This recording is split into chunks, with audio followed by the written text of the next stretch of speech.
My DIL kicked me out of Thanksgiving. You smell like onions again. Don't come back. So I decided to get a train and go away. At the station, everyone mocked a deaf man, so I talked to him in sign language. I gave him my last $50.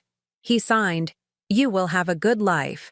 At the next station, 6 men wearing black suits stopped me and said, "Ma'am, there's someone that needs to show you some gratitude. I'm glad to have you here.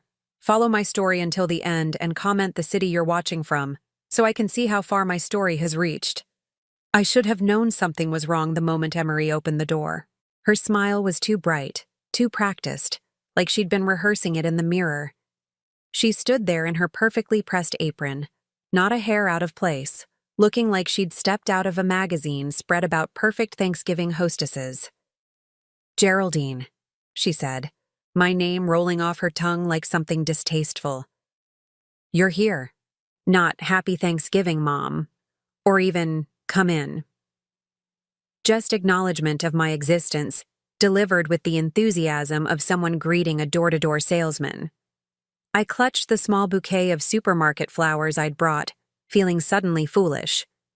$23.47. That was what remained of my grocery budget for the week after buying those flowers. But I'd wanted to contribute something to the family gathering.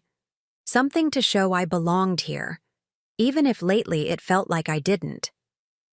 "I brought these for the table," I said, offering the modest arrangement. Emery's eyes flicked down to the flowers, and I caught the smallest curl of her lip before she composed herself.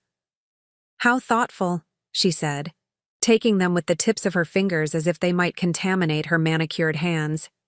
"Quincy's in the kitchen." The house smelled like roasted turkey and sage, warm and inviting, but there was something else underneath. Something cold that I couldn't quite place.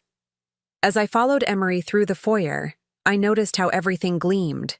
The hardwood floors, the granite countertops visible through the kitchen doorway, even the brass handles on the cabinets. This house that my son owned. This life he'd built. So different from the modest apartment where I'd raised him after his father died. Quincy stood at the kitchen island, carving the turkey with surgical precision. At 44, he'd grown into a successful man.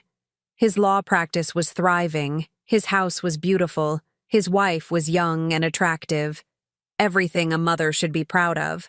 So why did I feel like a stranger in his home? "Hi, honey," I said, moving to give him a hug. He stiffened slightly but allowed the embrace, patting my back with the same enthusiasm he might show a distant acquaintance. "Hey, Mom. Good to see you." The kitchen was filled with the sounds of a perfect Thanksgiving preparation. Pots bubbling on the stove, the oven timer beeping softly, the gentle clink of good china being arranged on the dining room table. But underneath it all was silence. The kind that exists between people who have nothing real to say to each other. "Can I help with anything?" I asked, looking around for some way to contribute. Emery appeared beside us, having disposed of my flowers somewhere I couldn't see. "Oh no, everything's under control. Why don't you just sit?" She gestured toward a bar stool at the far end of the kitchen island, the kind of seat you'd give someone you wanted to keep at a distance but couldn't completely exclude. I perched on it awkwardly, my hands folded in my lap, watching my son and his wife move around each other in perfect choreographed harmony. They'd been married for 5 years now, and I still felt like an outsider looking in on their life. Emery had made it clear from the beginning that she found my presence unnecessary, though she was always careful to couch her rejections in politeness. "Oh, Geraldine, you don't need to come to Quincy's birthday dinner. It's just going to be very small. The holidays are so hectic. Maybe it's better if you just relax at home this year."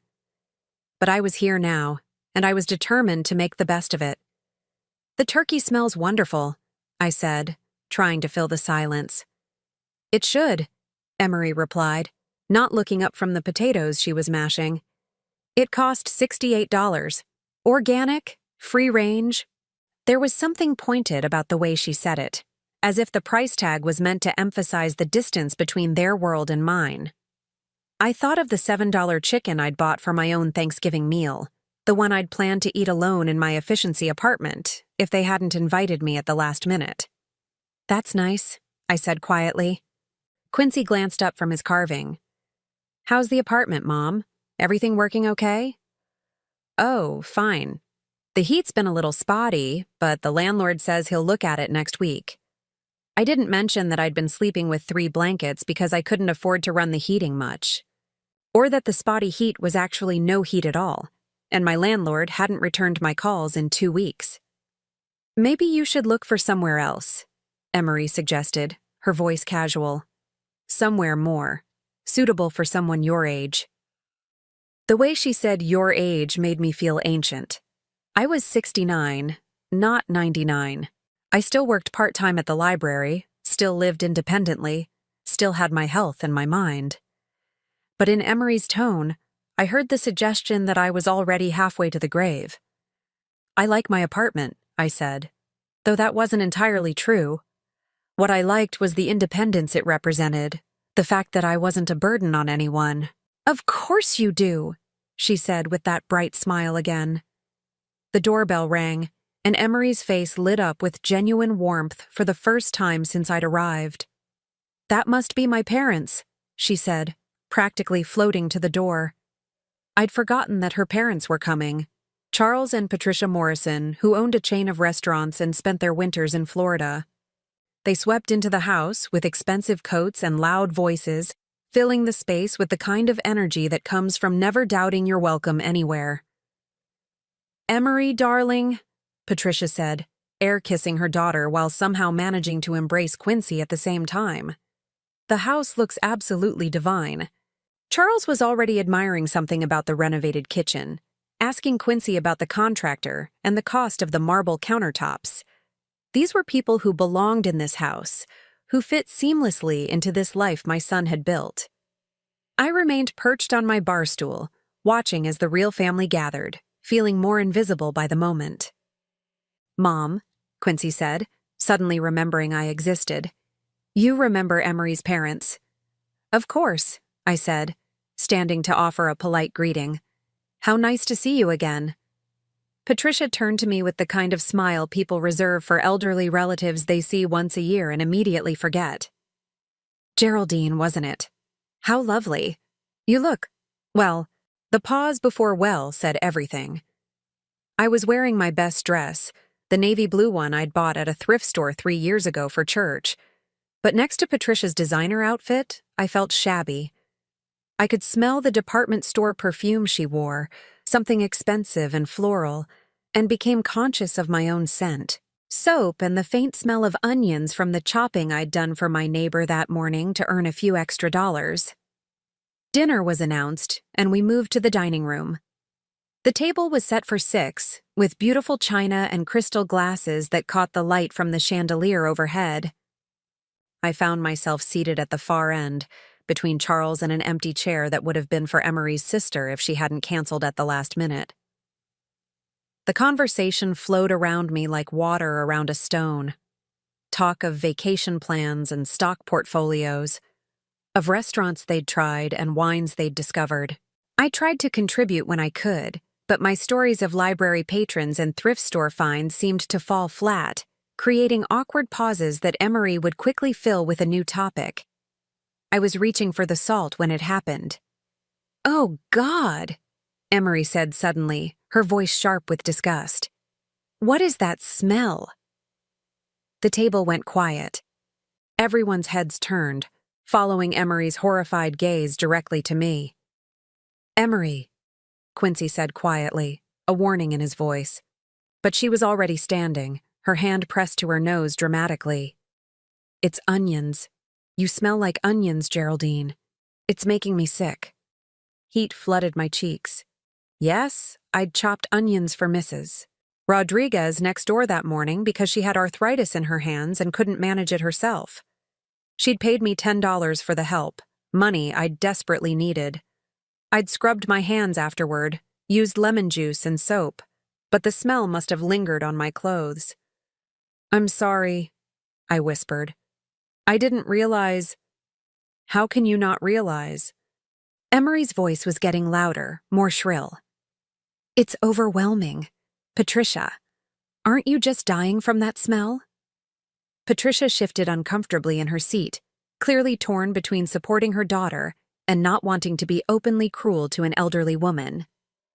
I think I should go, I said, starting to rise from my chair. Yes, Emery said quickly, relief evident in her voice. Yes, I think that would be best. This is a special dinner and, well, you understand. I looked at my son, waiting for him to defend me, to tell his wife that she was being cruel and unreasonable. But Quincy just stared at his plate, his jaw tight, saying nothing. Quincy, I said softly. He finally looked up at me, and in his eyes I saw something that cut deeper than his wife's words. Embarrassment. He was embarrassed by me. Maybe it would be better, Mom, he said quietly. Just for tonight. Those words hit me like a physical blow. My own son, the boy I'd raised alone after his father died, the one I'd worked 3 jobs to support through law school, was asking me to leave because I smelled like the honest work I'd done to survive. I stood on shaking legs, my napkin falling to the floor. No one moved to help me pick it up. I'll get my coat, I managed to say. In the foyer, I fumbled with my old wool coat, my hands trembling so badly I could barely manage the buttons. Through the dining room doorway, I could hear Emery's voice, bright and cheerful again. I'm so sorry about that. She's been having some difficulties lately. Poor thing doesn't really understand social cues anymore.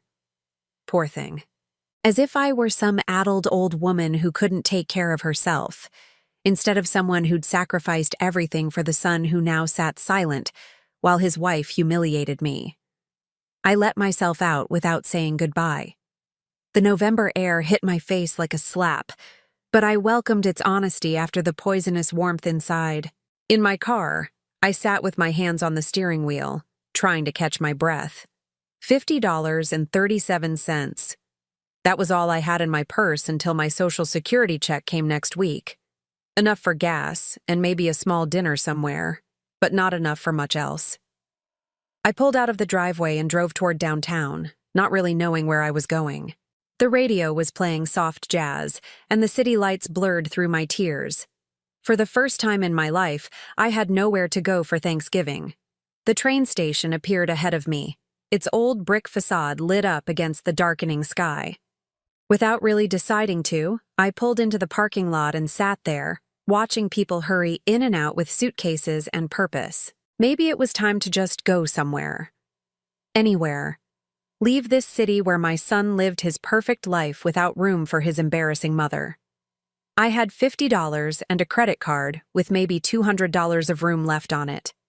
Enough for a train ticket to start over somewhere no one knew me. For the first time all day, that thought didn't make me sad. It made me feel almost free. The train station at night had a different energy than during the day. Where morning brought commuters rushing with purpose, evening carried a slower, more melancholy rhythm. People hugged goodbye, couples parted reluctantly, and travelers like me sat on benches with nowhere particular to go. I'd been there for almost an hour, just watching. The departure board flickered overhead, showing trains to Chicago, New York, even one heading west to Denver. All those possibilities, all those places where nobody knew that Geraldine Parker was the mother who embarrassed her successful son. My $50 bill felt thin between my fingers. I'd counted it 3 times, hoping somehow it might multiply, but mathematics had never been magical. $50.37. Not enough for much of anywhere, but enough to disappear. That's when I noticed him. He was sitting alone on a bench near the far wall. An older man, maybe in his 60s, dressed in a simple dark coat that had seen better years. What caught my attention wasn't his appearance, but the way other people reacted to him. A young couple had been sitting beside him until he tried to ask them something, gesturing with his hands. They'd gotten up immediately and moved away, whispering to each other with disgusted looks. A station employee had approached him twice, speaking loudly and slowly, as if volume might overcome whatever communication barrier existed. Each time, the man had tried to respond with hand gestures, but the employee grew increasingly frustrated and eventually walked away, shaking his head. I watched as a group of teenagers noticed him signing to himself, apparently talking through some internal conversation. They started mimicking his hand movements, exaggerating the gestures and laughing. Their cruel performance drew attention from other waiting passengers, who either joined in the amusement or stared with uncomfortable fascination. The man seemed to shrink into himself, his hands dropping to his lap as he became aware of the mockery. His shoulders curved inward, and even from across the waiting area, I could see the resignation in his posture. He was used to this. Used to being treated like entertainment or an inconvenience. Something hot and familiar stirred in my chest. It was the same feeling I'd had watching neighborhood kids tease Mrs. Patterson when I was 25 and newly widowed. She'd lived in the apartment next to mine, a deaf woman in her 70s who'd never learned to speak clearly. The children would shout at her and laugh when she couldn't understand, making cruel jokes about her voice when she tried to respond. I'd been the one to finally step in then, asking Mrs. Patterson to teach me sign language so I could help her communicate with landlords, doctors, and store clerks who didn't have patience for written notes. We'd spent hours together over the course of 2 years, until she moved to live with her sister in Oregon. Those lessons had been a bright spot during the darkest period of my life, when I was struggling to raise Quincy alone and feeling overwhelmed by everything. I hadn't used sign language in decades, but watching this man's humiliation brought it rushing back. Without really deciding to, I stood up and walked across the waiting area. The teenagers scattered as I approached, probably sensing they were about to be scolded by someone's grandmother. The man looked up as I sat down beside him, wariness in his dark eyes. I lifted my hand slowly and signed, "Are you okay?" The change in his expression was immediate and profound. His eyes widened, then filled with something that might have been relief or gratitude, or both. He straightened in his seat, no longer trying to make himself invisible. "You know sign?" He signed back, his movements quick and fluid, much more confident than my rusty attempts. "A little," I replied, struggling to remember the right hand shapes. People were being unkind. "I'm sorry." He waved away my apology with a graceful gesture. "I'm used to it. Thank you for noticing, though. Not many people do."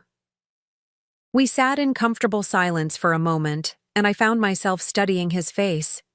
There was something dignified about him, despite his simple clothes and the way others had treated him. His hands were clean and well cared for, his posture straight now that he didn't feel under attack.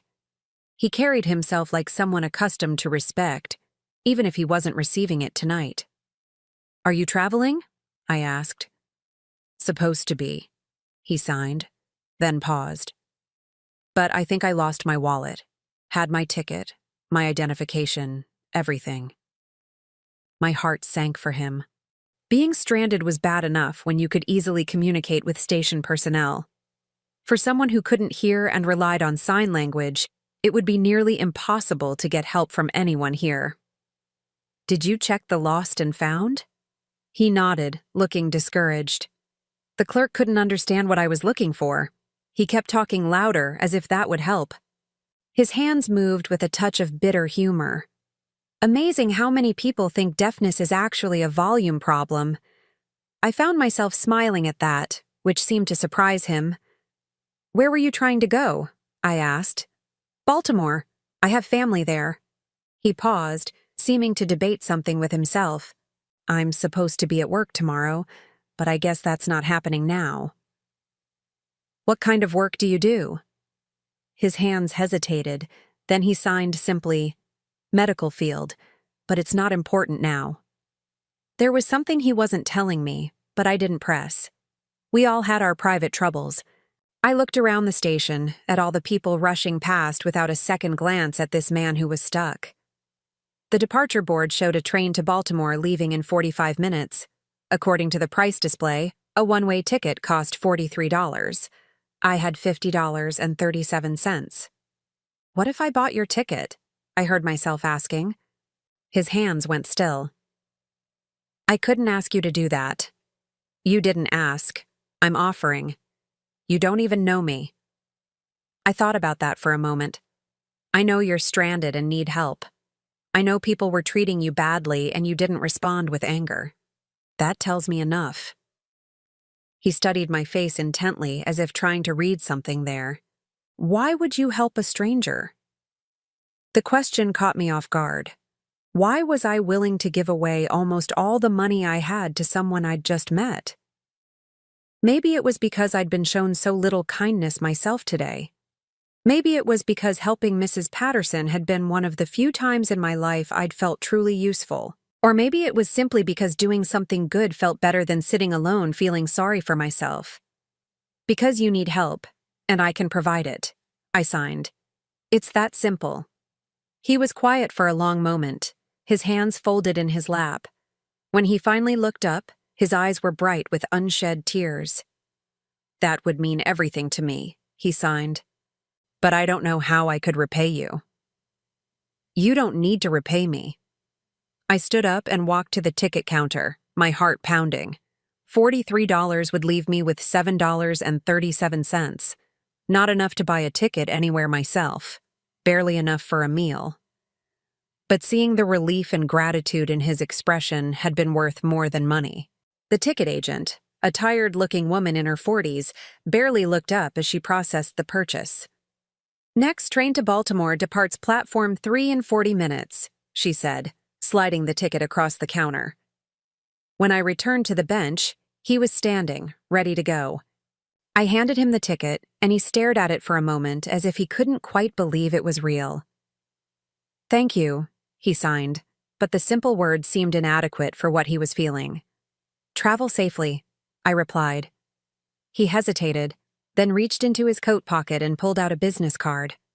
It was plain white with just a phone number printed on it, no name or company. He pressed it into my hand. If you ever need anything, he signed, call this number. Tell them Samuel sent you. Samuel? I repeated, trying to remember the sign for his name. He showed me, spelling it out with finger letters, then making a quick gestural sign that looked like he was drawing something in the air. What will I tell them you did for me? I asked. His hands moved slowly, thoughtfully. Tell them you showed kindness to a stranger when no one else would. They'll understand. There was something significant about the way he said it, as if this card and this number meant more than they appeared to.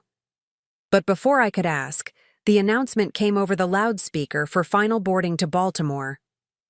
That's my train, he signed. Go, I urged him. Don't miss it. He picked up a small canvas bag I hadn't noticed before and slung it over his shoulder.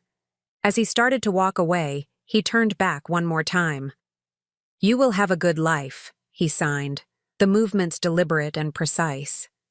It didn't feel like a casual wish or empty platitude. It felt like a promise. Then he disappeared into the crowd heading toward platform 3. I sat back down on the bench, the business card still warm in my palm. Around me, the station continued its evening rhythm, but something had shifted. The emptiness I'd felt leaving my son's house had been replaced by something else.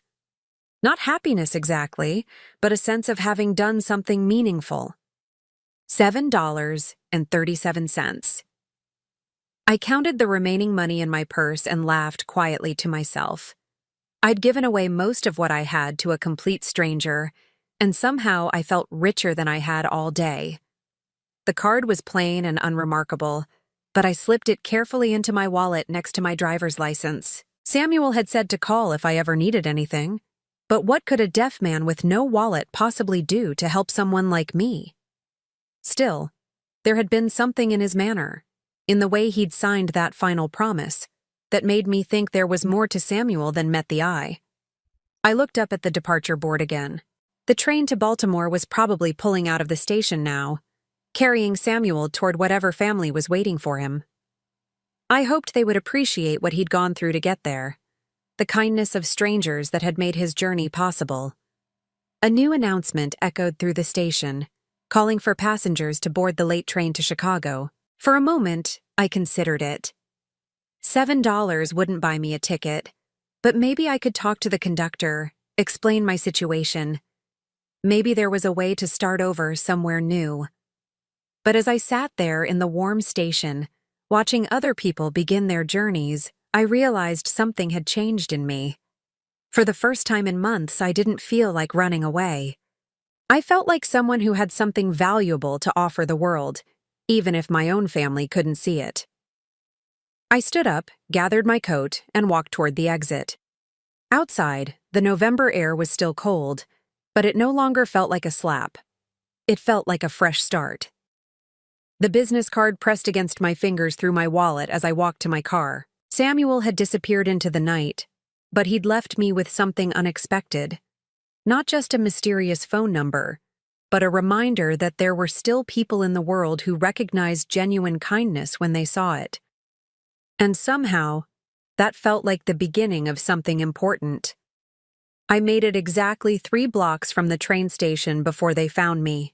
6 men in identical black suits materialized from the shadows like something out of a movie. They moved with the kind of coordinated precision that spoke of military training or law enforcement, forming a loose circle around my old Honda as I sat at a red light.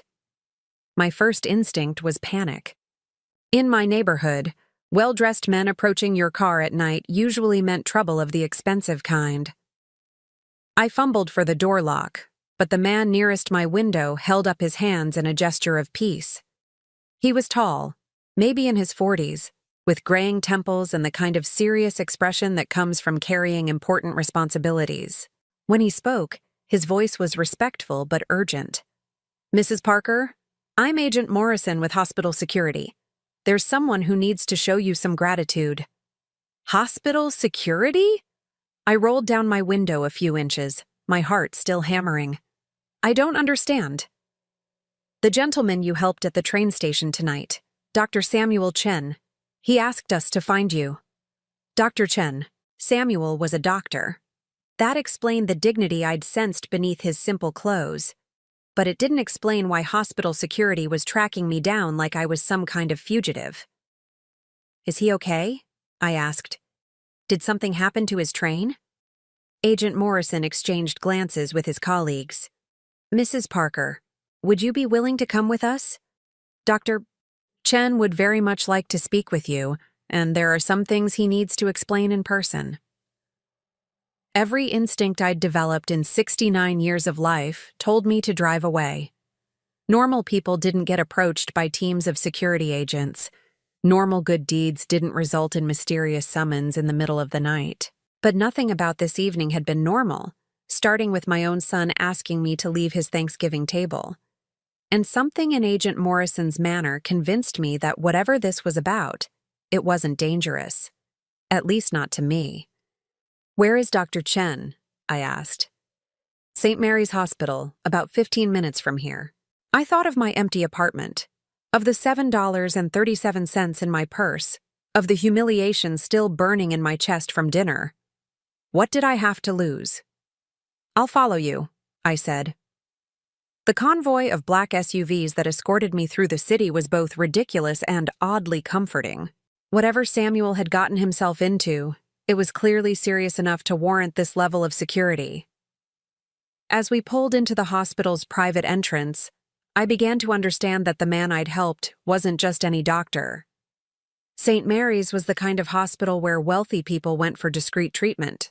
The private wing we entered looked more like a luxury hotel than a medical facility, with marble floors and original artwork on the walls.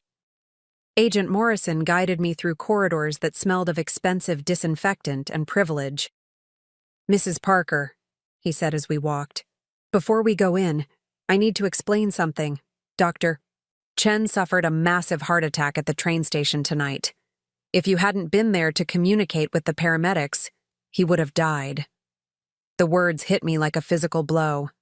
Heart attack? But he seemed fine when I talked to him. "He was having chest pains when you found him. That's why he was sitting alone, trying to manage the discomfort. When the attack intensified, he tried to signal for help, but nobody understood what he needed. You saved his life by translating for the emergency responders." I stopped walking. "I didn't translate for anyone. I just bought him a train ticket. Agent Morrison looked confused. Mrs. Parker, the paramedics reported that a woman used sign language to communicate Dr. Chen's symptoms and medical history. That information was crucial for his treatment. My memory of the evening suddenly shifted, pieces falling into place differently.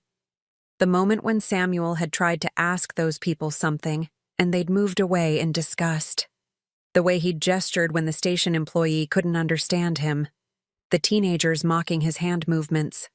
"Oh my God," I whispered. He wasn't trying to travel. He was trying to get help. The Baltimore story was a cover, Agent Morrison confirmed gently. Dr. Chen is very private about his medical conditions. He didn't want to alarm you or make you feel obligated to help. But when he realized he was having a heart attack, he tried to communicate his symptoms to passers-by. You were the only one who understood. The corridor seemed to tilt around me. I'd thought I was doing a simple kindness for a stranded traveler. Instead, I'd apparently saved someone's life without even realizing it. "Is he going to be okay?" I asked. "Thanks to you, yes. The doctors were able to treat him immediately because they knew exactly what was happening. A few more minutes of delay, and—" Agent Morrison didn't finish the sentence. We stopped in front of a heavy wooden door marked Private Suite. Agent Morrison knocked softly, then opened it to reveal a spacious room that looked nothing like any hospital room I'd ever seen. Samuel was sitting up in bed, connected to various monitoring devices, but looking alert and much healthier than someone who'd just survived a heart attack. "Geraldine," he said aloud, his voice clear and strong. "Thank you for coming." I stared at him in shock. "You can speak." He smiled, the expression that transformed his entire face. "I've been deaf since birth, but I learned to speak in my 20s. I don't use my voice often in public because people react strangely to deaf accents. It's easier to let them assume I can't talk." The revelation was disorienting. Everything I'd thought I understood about our encounter was wrong. But the train ticket was an incredibly generous gift from someone who thought I needed help traveling. His voice carried deep emotion. "You gave me $43 when you only had 50. I saw you counting your money, Geraldine. I know what that sacrifice meant." Heat flooded my cheeks. It wasn't that much. Anyone would have done the same. "No," Samuel said firmly. "They wouldn't have. I sat in that station for 2 hours watching people ignore my distress. You were the only one who saw past my disability to recognize my humanity.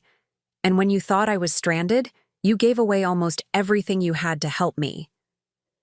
I moved closer to his bed, still struggling to process everything.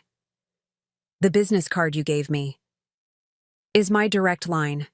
Geraldine, I need to ask you something important. Has anyone in your family ever mentioned my name, Dr. Samuel Chen, possibly in connection with legal matters?" The question seemed to come from nowhere. "Legal matters? No, I don't think so. Why would they?" Samuel exchanged a meaningful look with Agent Morrison. "What do you know about your son's law practice?" A chill ran down my spine.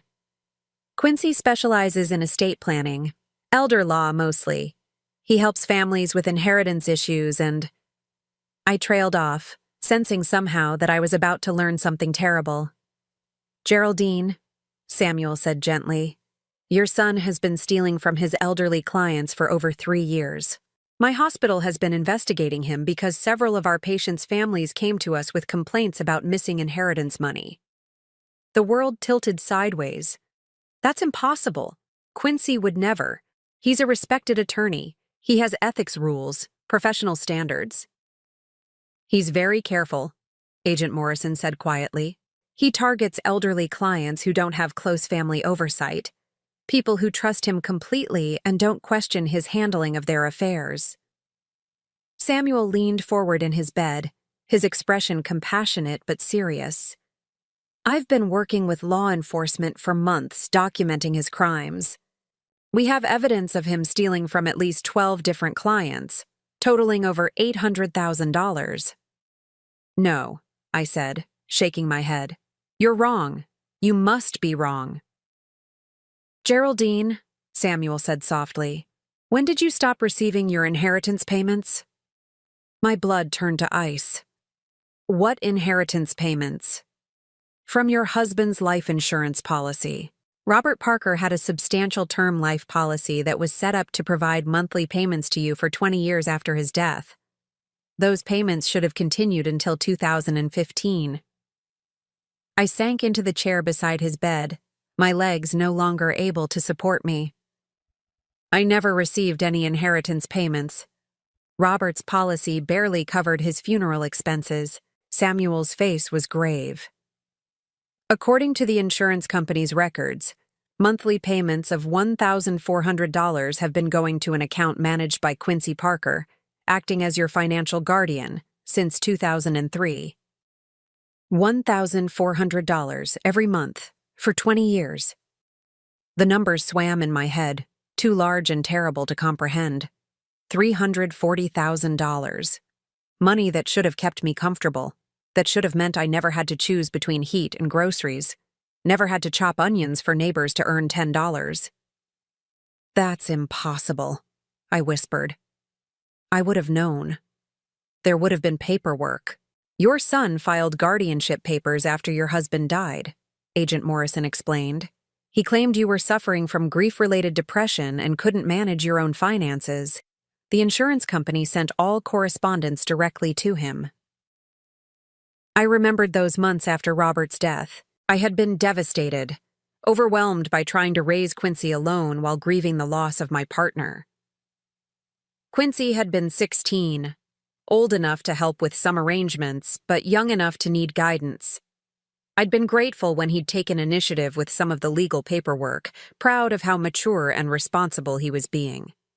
He'd stolen from me for 20 years. Started when he was still in high school, continued through college, law school, his wedding, his entire adult life.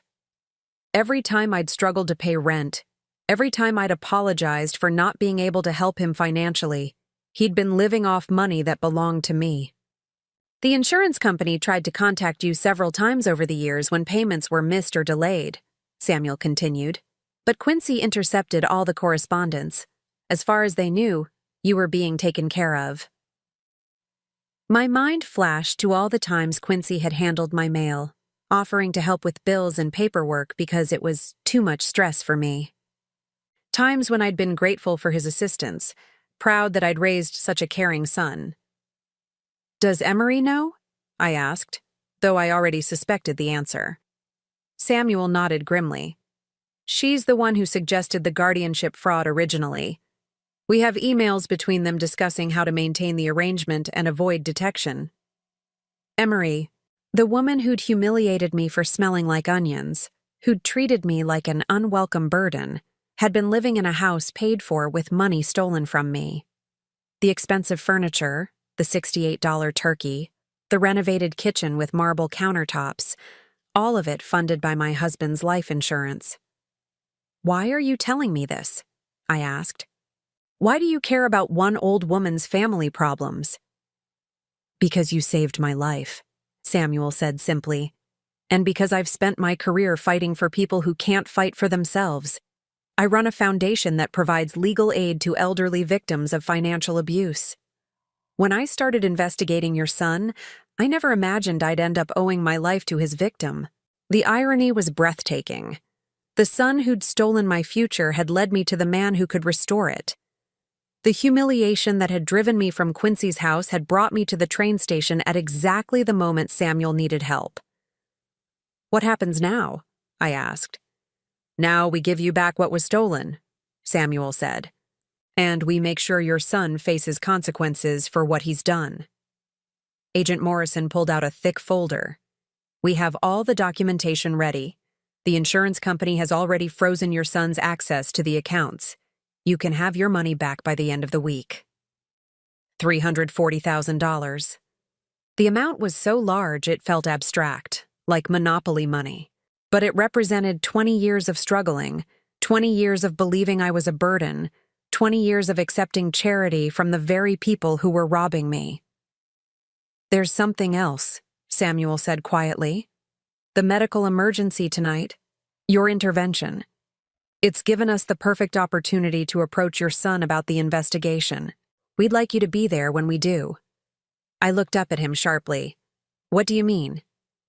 "We mean," Agent Morrison said with a slight smile, "that Quincy Parker is about to learn that the mother he dismissed tonight holds all the power in his life." As the full implications sank in, I felt something I hadn't experienced in decades. Not just relief or vindication, but a sense of justice so profound it made me dizzy. Tomorrow, the son who'd asked me to leave his table because I embarrassed him would discover that his entire comfortable life had been built on money stolen from the woman he'd rejected. I didn't sleep that night. How could I? 20 years of lies had been stripped away in a single conversation, leaving me staring at the ceiling of my efficiency apartment with a clarity that was almost painful. Samuel had sent me home with a thick folder of documents and Agent Morrison's business card, promising they would contact me the next morning with a plan. But lying there in the dark, listening to my neighbor's television through the thin walls, I found myself thinking about more than just the money. I thought about every time I'd apologized for not contributing more to family gatherings. Every birthday when I'd given Quincy a modest gift and watched him accept it with the kind of polite gratitude you show to distant relatives. Every Christmas when Emery had made subtle comments about how difficult it must be to live on a fixed income.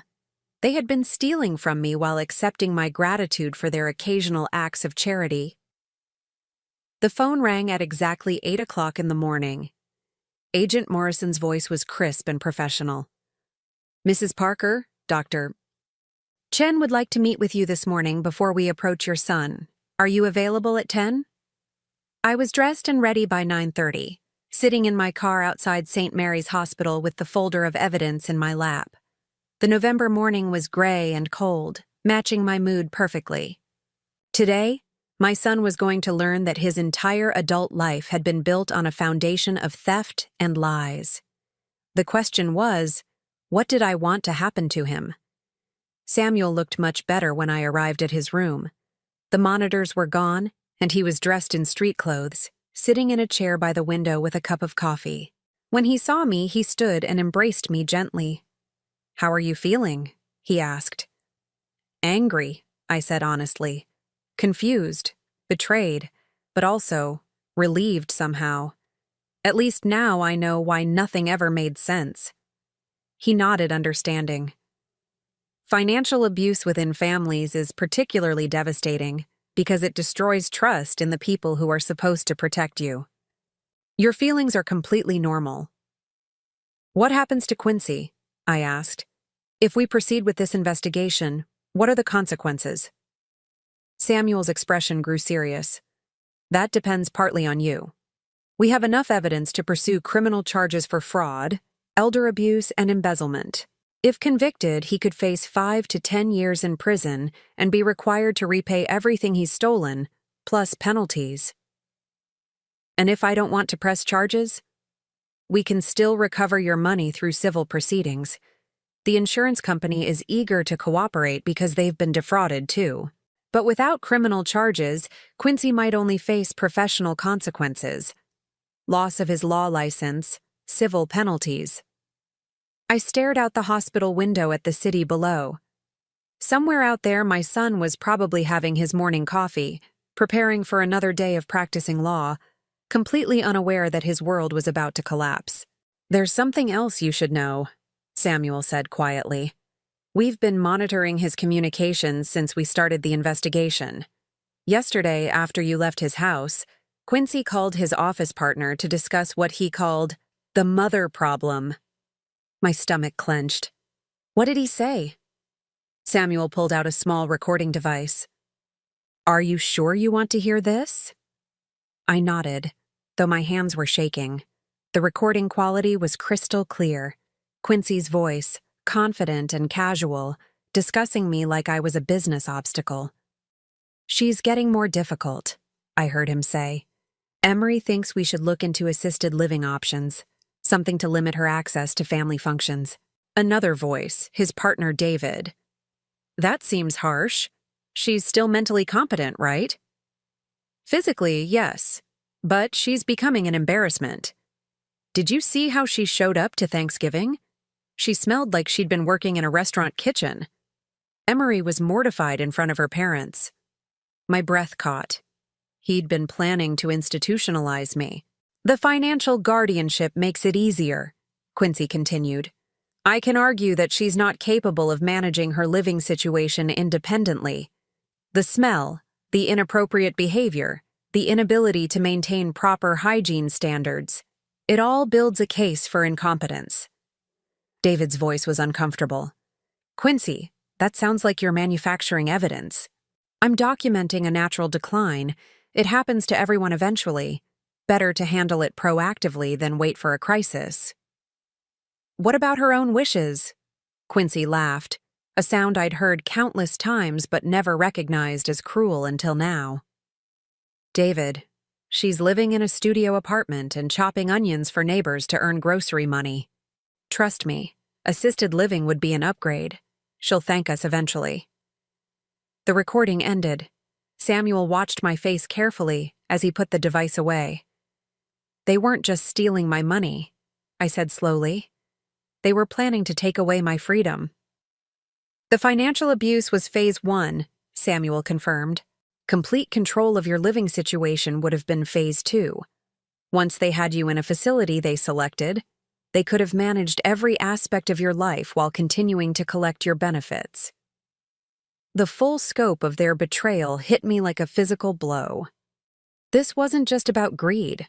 They had been systematically destroying my independence, my dignity, my sense of reality itself.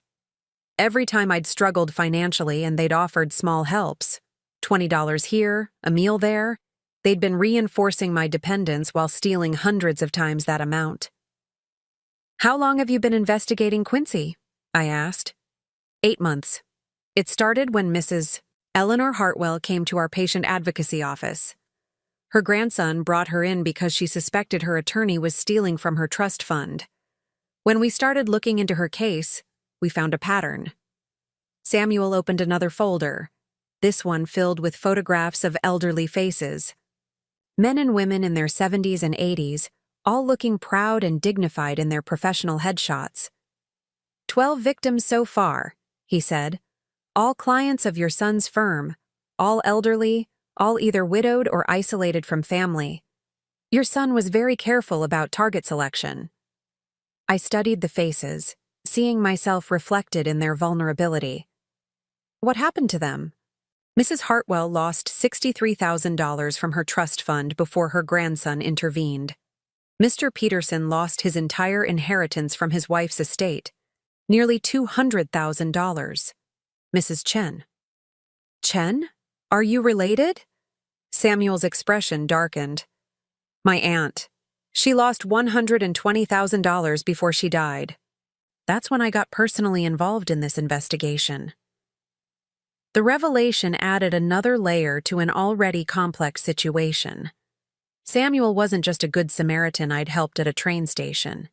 He was a man whose family had been victimized by my son, who had been working for months to bring Quincy to justice.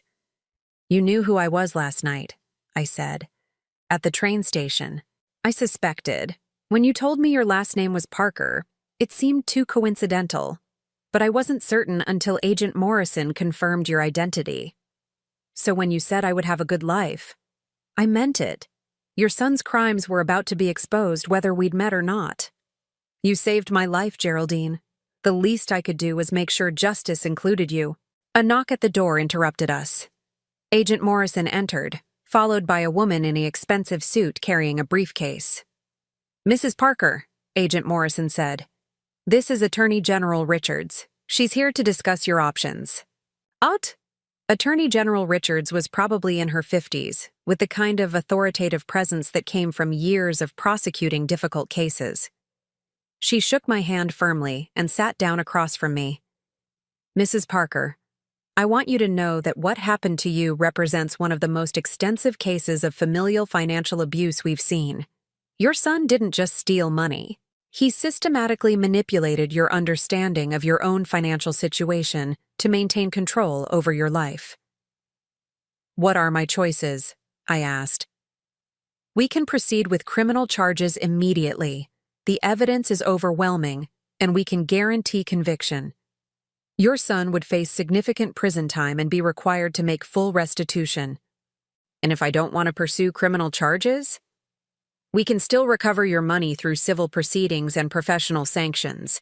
Your son would lose his law license and be barred from practicing law, but he wouldn't face jail time. I thought about the recording, about Quincy's casual discussion of putting me in assisted living against my will, about Emery's cruel smile as she humiliated me in front of her parents, about 20 years of believing I was a burden when I was actually being robbed. There's a third option, Attorney General Richards continued. We can arrange a confrontation where your son learns about the investigation in your presence. Sometimes seeing the human cost of their crimes helps defendants understand the gravity of their actions. You mean I could be there when you tell him you know what he's done? Yes. Dr. Chen suggested it might provide some closure for you to see your son's reaction when he learns his crimes have been discovered. I thought about Quincy asking me to leave his table because I embarrassed him, about Emery's disgust at my smell, about their plans to institutionalize me for being inconvenient. I want to be there, I said. I want to see his face when he realizes the mother he dismissed controls his entire future. Attorney General Richards smiled grimly. Then let's pay your son a visit. As we prepared to leave the hospital, Samuel took my arm gently. Geraldine, he said, whatever you decide about pressing charges, remember that you have your power back now. You're not the victim anymore. You're the one making the choices.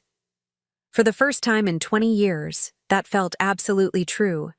The drive to Quincy's law office took 25 minutes, giving me plenty of time to think about what I wanted to say to the son who had stolen my life while pretending to love me. By the time we pulled into the parking lot of his prestigious downtown firm, I knew exactly what kind of justice I wanted. Quincy's law office was everything I'd expected, and nothing I'd ever felt comfortable in.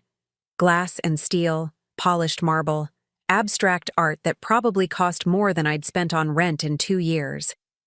The kind of place designed to intimidate clients into believing their attorney was worth his astronomical fees. I'd been in this building exactly twice in the 20 years since Quincy had established his practice.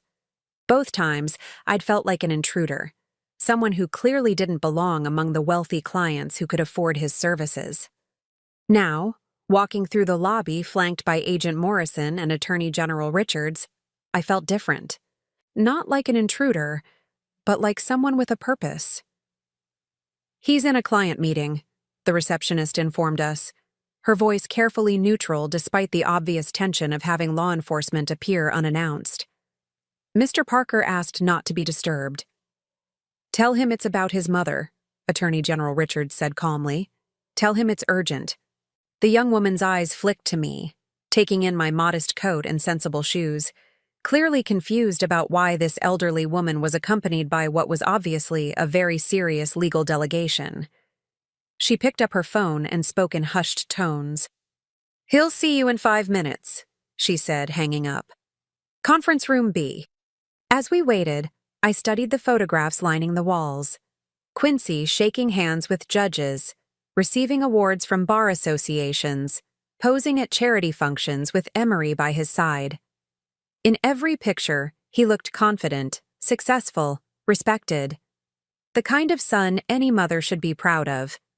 I thought about the recording Samuel had played me, about Quincy's casual discussion of putting me in assisted living against my will, about how he'd laughed when his partner suggested I might have my own wishes about my living situation.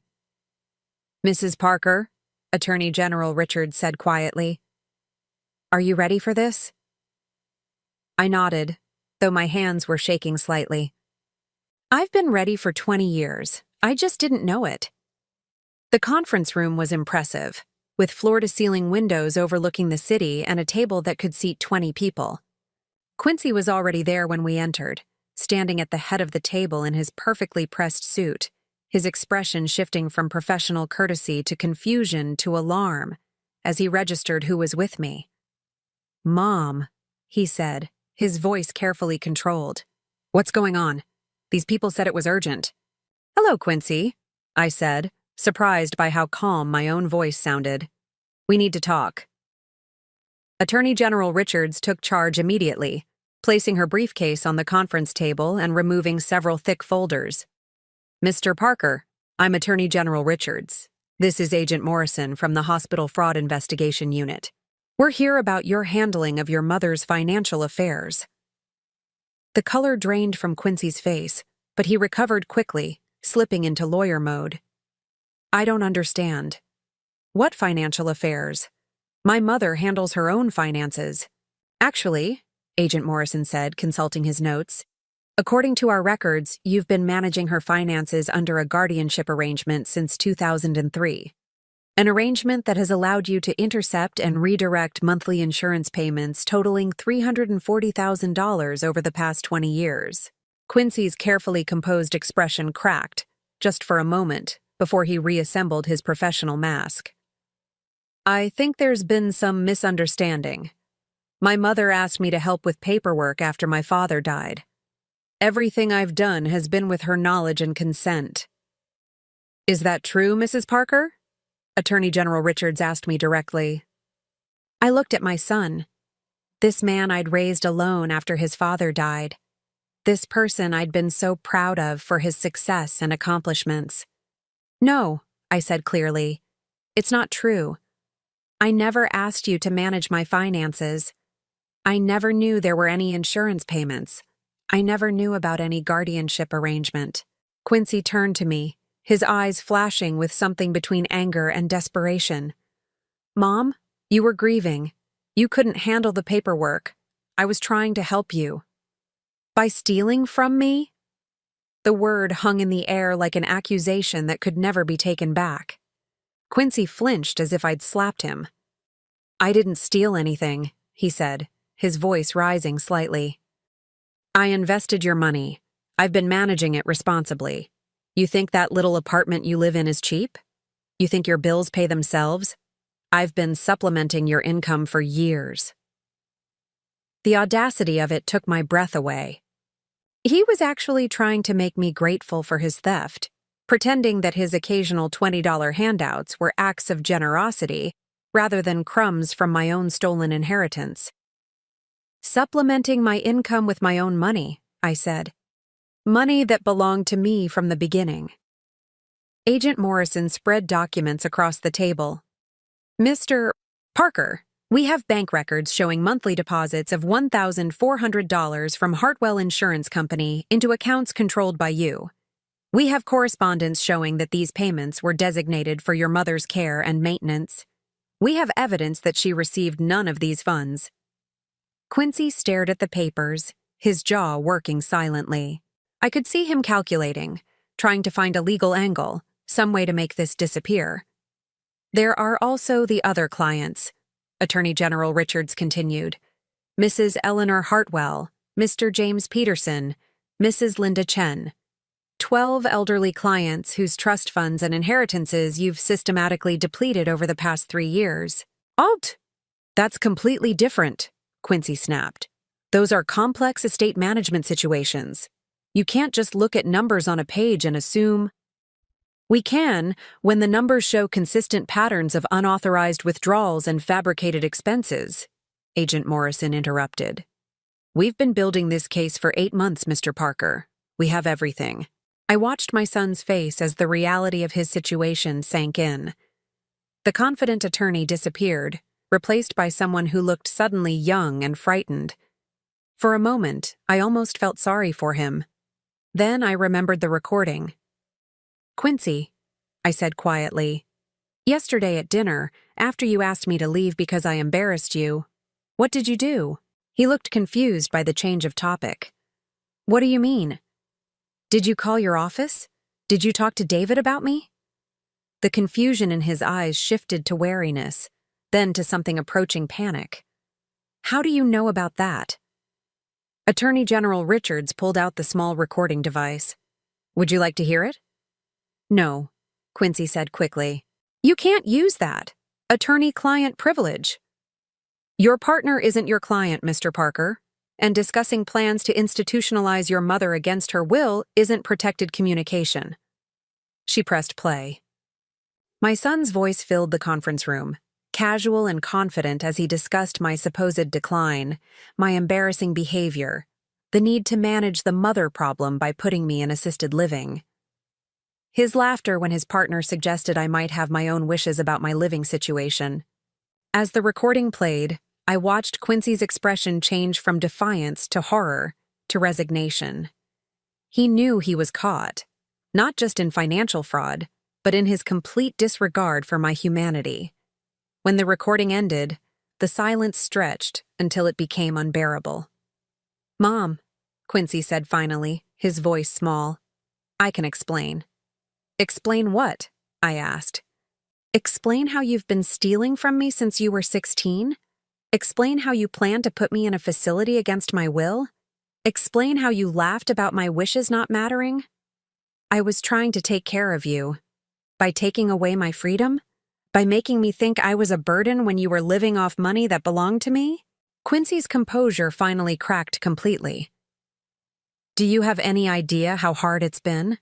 Having a mother who works part-time at a library, who lives in a studio apartment, who shows up to family dinners smelling like other people's kitchens? Do you know what that's like for someone in my position?" The honesty was more devastating than any lie could have been. This wasn't about protecting me or helping me.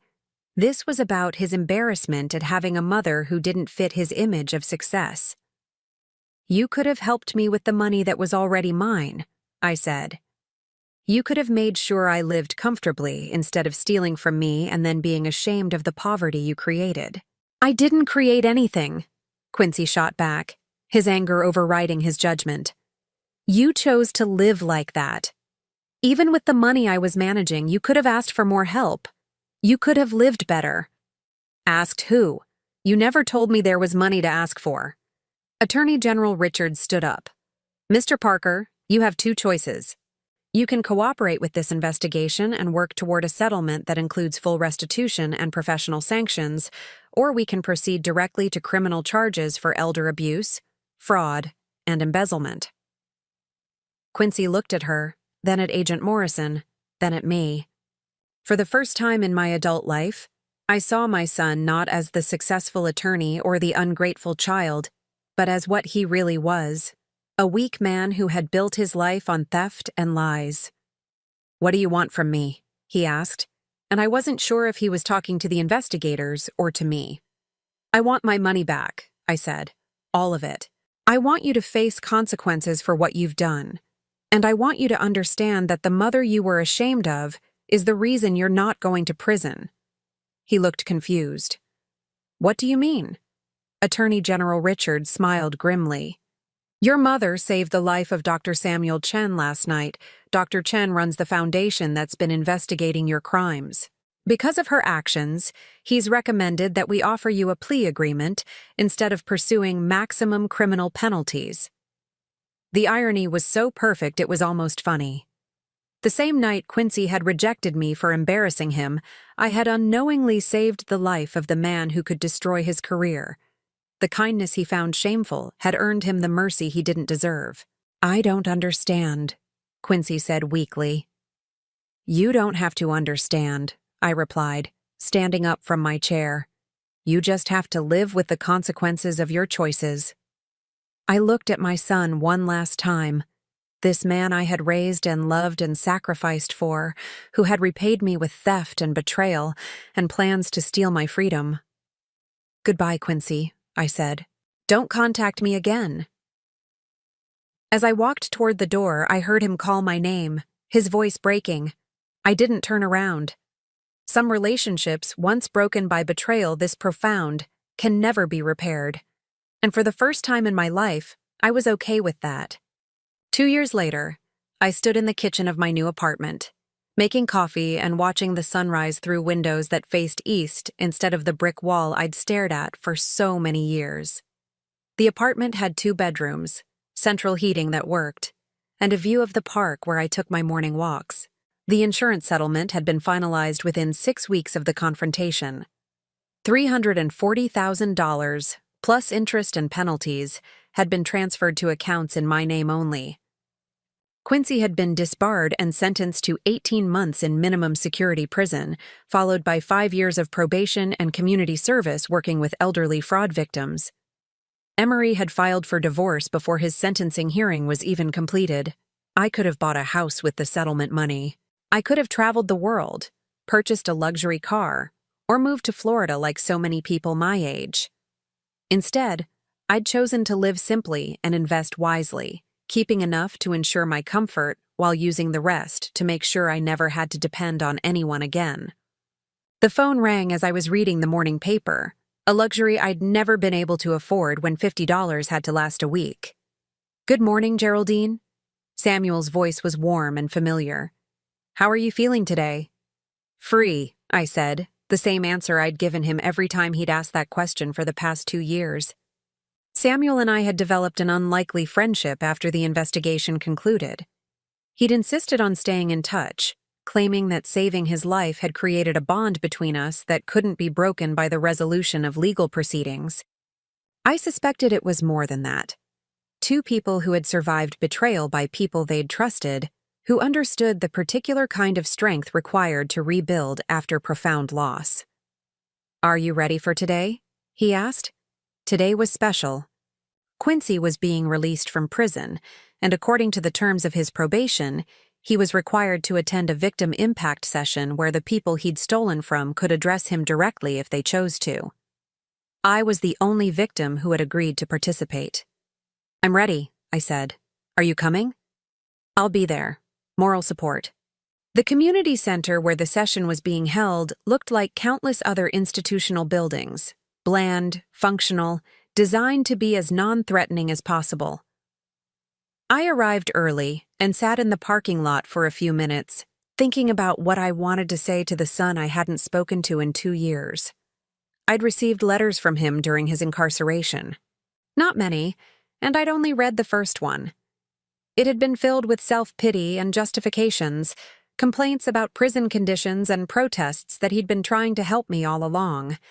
I'd stopped reading and donated the rest to the shredder, but I'd heard things through the small legal community Samuel moved in. Quincy had struggled in prison, finding it difficult to adjust to a world where his law degree and family connections meant nothing. He'd completed his GED teaching program and worked in the prison library, apparently discovering some capacity for honest work.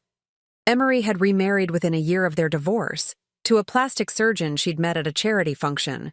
They'd moved to Phoenix, taking any connection to my former life with them. Samuel was waiting for me in the lobby of the community center, dressed in his usual understated way but carrying himself with the quiet authority I'd come to associate with him. We'd learned a lot about each other over the past 2 years.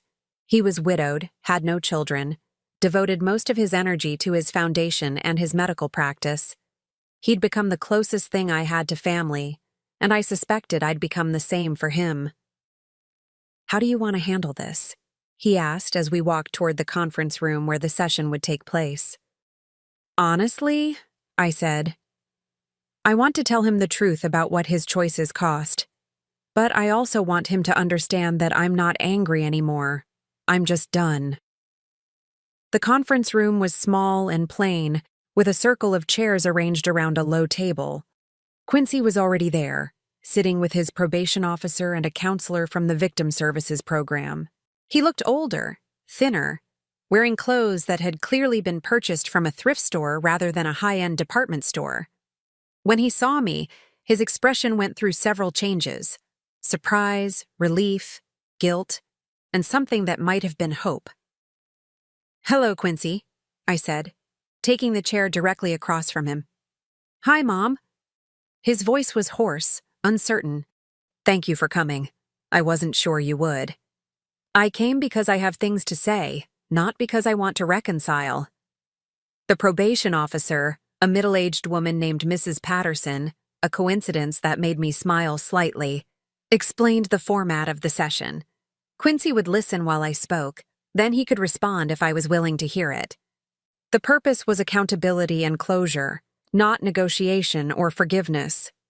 I looked at my son, this man who had once been the center of my world, and tried to find some remnant of the boy I'd raised.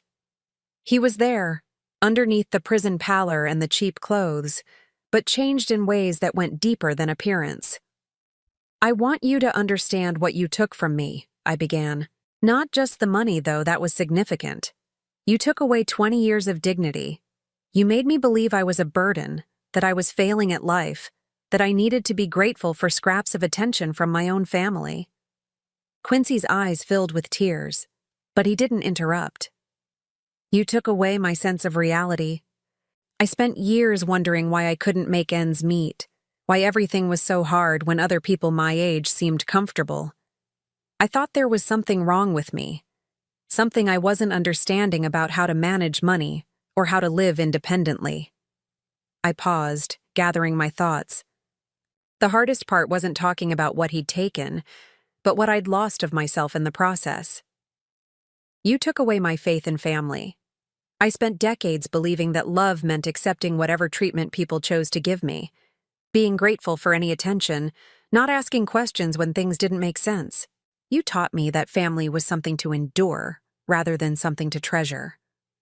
Samuel reached over and squeezed my hand gently. I hadn't realized I was trembling. "But here's what I want you to know, Quincy. You didn't destroy me. You couldn't, because the woman you were stealing from was stronger than either of us realized. The money you took, the dignity you tried to erase, the independence you wanted to control, all of that has been restored. Not because of the legal settlement, but because I learned I never needed your approval or support to have value." Quincy was crying openly now, but I wasn't finished. "The night you asked me to leave your house because I embarrassed you, I went to a train station and used my last $50 to help a stranger who needed assistance. That act of kindness led to everything else: the investigation, the recovery of my money, the discovery of your crimes.